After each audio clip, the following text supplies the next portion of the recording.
Basically होमो sapien बस संसाधनों का इस्तेमाल करते रहता है और बहुत सारे संसाधनों का इस्तेमाल करते रहते हैं, कभी होमो सेपियंस का, कभी दूसरे होमो सेपियंस का, कभी कुछ भी बहुत सारे संसाधनों का इस्तेमाल करते रहते हैं और उनको बर्बाद करते रहते हैं, क्योंकि कामना की मतलब कामना नहीं बोलते उसको, या फिर मुझे नहीं पता कि मेरे को एक शब्द समझ में आया जहां तक मैं अपने लैंग्वेज में उसको निकाल पाया हूँ कि काम करने की इच्छा होती रहती है,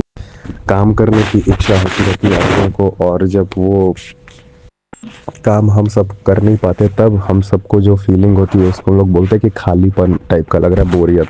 क्योंकि कुछ ना कुछ करने की इच्छा हो रही है अंगों को और वो कर नहीं पा रहे हैं, तो उसको मतलब कि एक अनकंफर्ट फीलिंग हो रही है। ठीक है, तो उसको हम लोग सब बोलते हैं बोर बोर लग रहा है, क्योंकि कुछ करने की इच्छा है बॉडी पार्ट्स को मोस्टली अपनी प्रिमिटिव एक्शन करने की इच्छा है और वो किसी भी तरह से नहीं हो पा रहा है, तो वो बोरियत फील हो रही है। लेकिन इस चीज़ को भी हम सब कंट्रोल होमो सेपियंस कर पाते हैं जब वो इस चीज़ को ऑब्जर्व करते हैं कि कुछ करने की इच्छा हो रही है, पर जिस भी चीज़ की इच्छा हो रही है लाइफ लॉन्ग ऐसा होता रहता है कि जिस भी चीज़ की इच्छा हो रही है ज़रूरी नहीं है कि वो इच्छा वो एक्शन हो, जिस भी एक्शन करने की इच्छा हो रही है ज़रूरी नहीं है कि वो वही एक्शन हो जो हमारे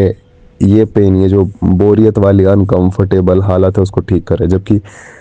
इस वक्त यही एक्शन सबसे ज़्यादा बेटर है कि हम सब ऑब्जर्व करें। तो ठीक है, तो बेसिकली इच्छा है इसका मतलब किसी एक पर्टिकुलर एक्शन करने की इच्छा है, इसका मतलब ये नहीं हमें उसकी नॉलेज है, और वो जो इस वक्त हो रहा है अनकंफर्टेबल सिचुएशन है उसको वो ठीक कर देगा जिस एक्शन को करने की इच्छा हो रही है। तो wanting doesn't mean the same action which cures the problem, अगर शॉर्ट में कहें तो एक एक पॉइंट इस पे ध्यान दे तो